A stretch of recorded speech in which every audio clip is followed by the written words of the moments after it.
Inilah Injil Tuhan kita Yesus Kristus menurut Lukas. Dimuliakanlah Tuhan.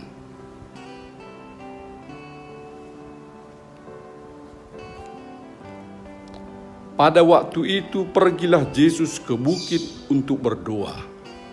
Dan semalam-malaman ia berdoa kepada Allah. Ketika hari siang, ia memanggil murid-muridnya kepadanya, lalu memilih dari antara mereka 12 orang yang disebutnya rasul.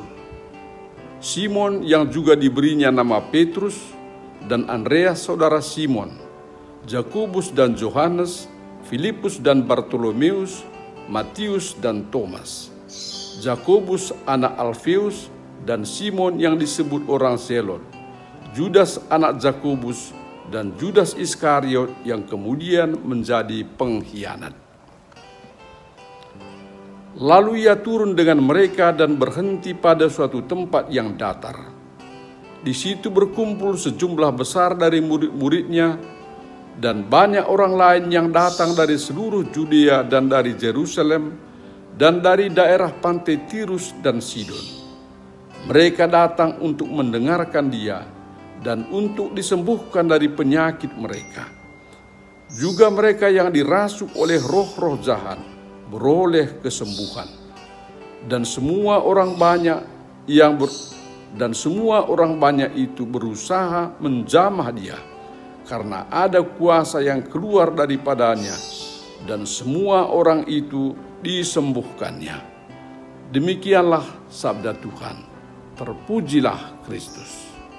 Saudara-saudari terkasih dalam Tuhan kita Yesus Kristus, selamat bertemu kembali pada acara Inspirasi Sabda bagi Keluarga.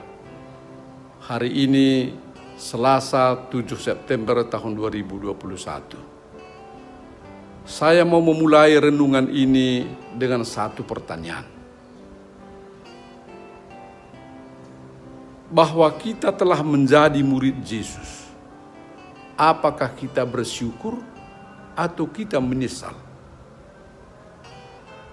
Moga-moga nggak ada yang menjawab, saya menyesal karena tidak bebas lagi berbuat dosa, karena tidak bebas lagi menambah istri misalnya.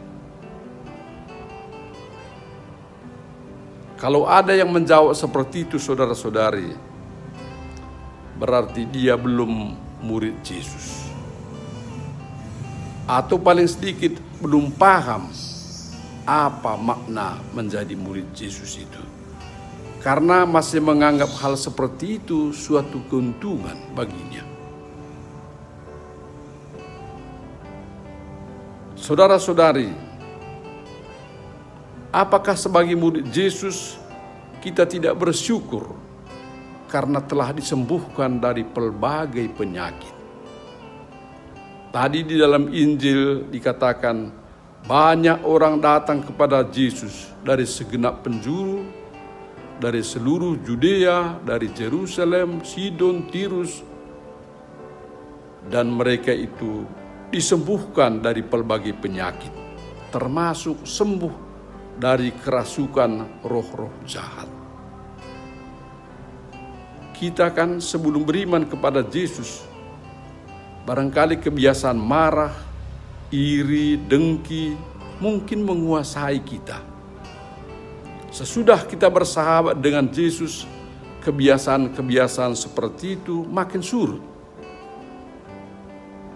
Tidak kita syukurikah kita disembuhkan dari penyakit-penyakit seperti itu? Sebelum bersahabat dengan Yesus, kita gampang khawatir, was-was tentang pelbagai hal. Sekarang kita bisa lebih tenang dan lebih pasrah, bisa lebih kuat. Tidak kita syukurikah kita disembuhkan dari pelbagai kekhawatiran itu? Dosa-dosa yang mendakwa dan mengancam kita sudah diampuni oleh belas kasih Tuhan. Tidak kita syukurikah? Pada surat Paulus kepada jemaat di Kolose, bab 2 ayat 13 dan 14. Inilah bacaan pertama tadi. Dikatakan begini, Dia mengampuni segala pelanggaran kita dan menghapuskan surat hutang kita dan memakukannya pada kayu salib. Dalam perjalanan iman kan, filsafat kosong dan ajaran turun-temurun akan berusaha menawan kita. Hei, Sianu, dosamu begitu banyak. Mana mungkin Allah mau menerimamu lagi? Jangan mau ditawan oleh pemikiran seperti itu, kata Paulus. Itu suara roh jahat yang akan coba terus mendakwa dan mengancam kita. Padahal itu filsafat kosong. Yang benar adalah Dia telah menghapuskan pelanggaran kita dan memakukan surat hutang kita di kayu salib.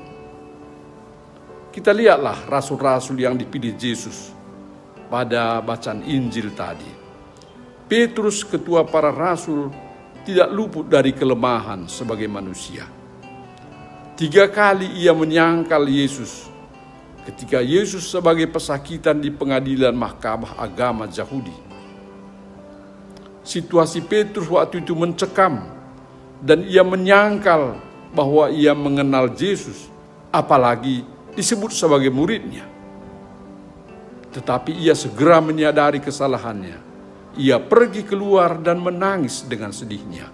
Matius 26 ayat 75. Tetapi ia tidak dipecat dari rasul-rasul gara-gara kesalahan itu, saudara-saudari. Karena kebutuhan dan situasi, kita pun berulang kali jatuh dan tidak setia pada Yesus dan ajarannya. Tetapi yang penting, kita tidak bersikukuh pada jalan yang sudah kita sadari salah. Judas mengkhianati Yesus dan menjualnya secara permanen demi kepentingan duniawi. Paulus berkata, kamu telah menerima Kristus Yesus Tuhan kita. Hendaklah kamu berakar dalam Dia. Dalam Dialah berdiam secara jasmaniah seluruh kepenuhan kealahan. Dialah kepala semua pemerintahan dan penguasa. Orang yang percaya dan telah menjadi murid Yesus, hidupnya penuh dengan puji-pujian kepada Allah. Seperti dikatakan Mazmur 145, aku hendak mengagungkan Engkau ya Allahku, ya Raja, dan aku hendak memuji nama-Mu untuk seterusnya dan selamanya.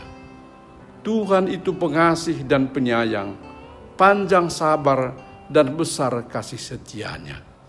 Hatinya penuh dengan syukur dan mau mengagungkan Tuhan sepanjang hidupnya, karena ia merasakan belas kasihan dan cinta Allah.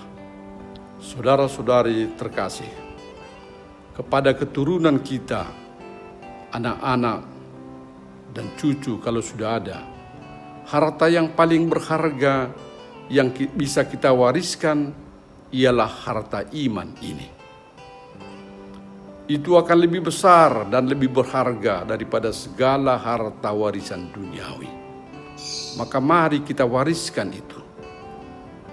Maka maunya cucu dan anak-anak kita pun bisa mengalami dan menyaksikan bahwa kita di dalam hidup ini adalah orang yang beriman kepada Yesus sebagai juru selamat yang telah menyembuhkan kita dari berbagai penyakit, yang mengampuni dosa-dosa kita, yang adalah jalan kebenaran dan hidup.